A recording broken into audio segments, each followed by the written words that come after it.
औरव ऋषि की बेटी शमी, कांटे लगे हैं, कांटों में सराबोर है, कांटों में रह रही है, पर शमी भक्ति का बल प्रबल करके बैठी है। अब कांटों में रहना, एक होती है गुलाब जामुन, एक होता है गुलाब का फूल। नमस्कार दोस्तों, स्वागत है आप सभी का अपने YouTube channel the Lord Shiva में। हिंदू धर्म की रहस्यमय कथा एवं परंपरा, संस्कृति और शिव पुराण से जुड़ी और पंडित प्रदीप मिश्रा के मुख द्वारा कही गई रहस्यमय कथा जानने और समझने के लिए the Lord Shiva YouTube channel को सब्सक्राइब कीजिए और हर रोज नई कहानियां और हिंदू धर्म से जुड़ी बातें जाने और समझिए। धन्यवाद। औरव ऋषि की बेटी शमी, कांटे लगे हैं, कांटों में सराबोर है, कांटों में रह रही है, पर शमी भक्ति का बल प्रबल करके बैठी है। अब कांटों में रहना, एक होती है गुलाब जामुन, एक होता है गुलाब का फूल। गुलाब के फूल में कांटे होते कि नहीं होते? अरे बोलो तो जीजियो, होते हैं ना। गुलाब का फूल और गुलाब जामुन, किसी से जाके पूछना इन दोनों की राशि कौन सी है, एक ही राशि निकलेगी। गुलाब के फूल की भी राशि एक है और गुलाब जामुन की राशि भी एक है। दोनों को देखिए, गुलाब जामुन मावे की बनती है, खोए की बनती है, घी में रहती है, यूं घुमाओ तो हाथ में घी आ जाता है। और घी की गुलाब जामुन घी में तला रही है और घी में से निकलकर चाशनी में जा रही है। कितनी जोरदार किस्मत लेके आई रे तू गुलाब जामुन, कितनी जोरदार।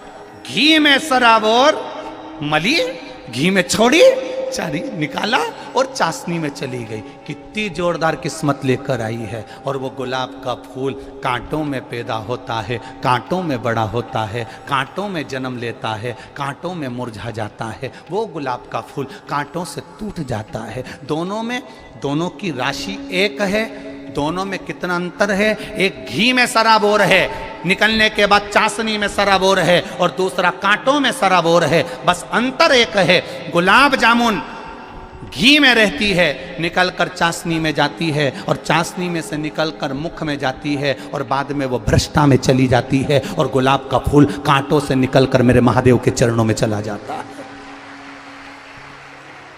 दोनों में अंतर है।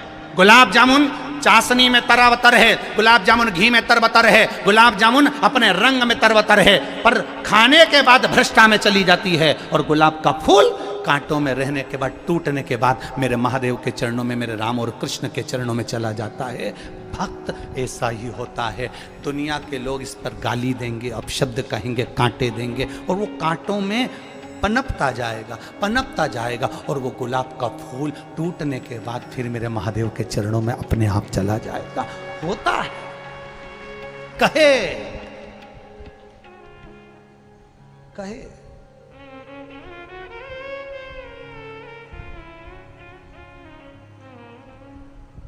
कितना विचित्र जीवन हम जी रहे हैं, कितना विचित्र।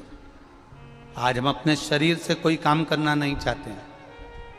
वो तो आप लोग शिव महापुराण की कथा में यहाँ आए हो तो इतना चल भी रहे हो कि यहाँ से जाओगे तो वहाँ इतनी दूर जाके भोजन करोगे, न पानी पियोगे, फिर जाओगे न बॉटल लेकर, फिर पानी भर के लाओगे। ये तो तुम इतना चल रहे हो, नहीं तो तुम्हारे घर में तो बस remote, handset, dinner set, half set और आदमी अपसेट, इसके सिवाय कुछ नहीं है। क्या रखा है? आप इसमें अपनी पूरी जवानी तो तुमने नौकरी में निकाल दी। जब गवर्नमेंट ने पूरा निचोड़ लिया, ऐसे हो गए कि मुंह का गाल भी अंदर धंस गया।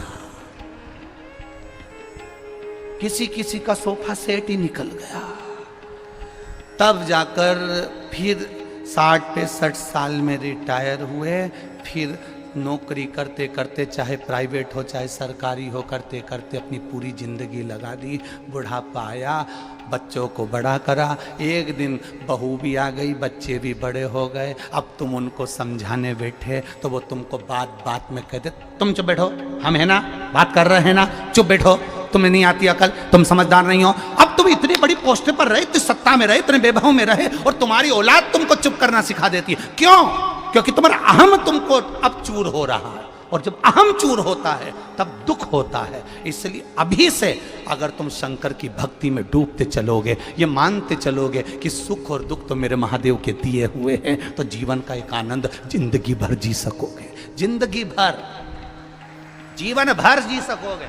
आज कथा के पंडाल में बैठे हो, घर पे रहते तो एसी के रूम में रहते, डनलप के गद्दे पर सोते, तुम्हारा पर्सनल रूम होता, यहाँ पंडाल में पड़े हुए हो, दरी पर पड़े हुए हो। यहां से तुम शुरुआत करो तुम्हारे जीवन की कि अब मेरा अहंकार चले गया, रोड पर पड़ा हूं, जमीन पर पड़ा हूं, दरी पर सो रहा हूं, 2 कदम चलकर भोजन करने जा रहा हूं, 2 कदम चलकर वापिस आ रहा हूं, सामान पड़ा है, कोई चिंता नहीं है, व्यर्थ चिंता।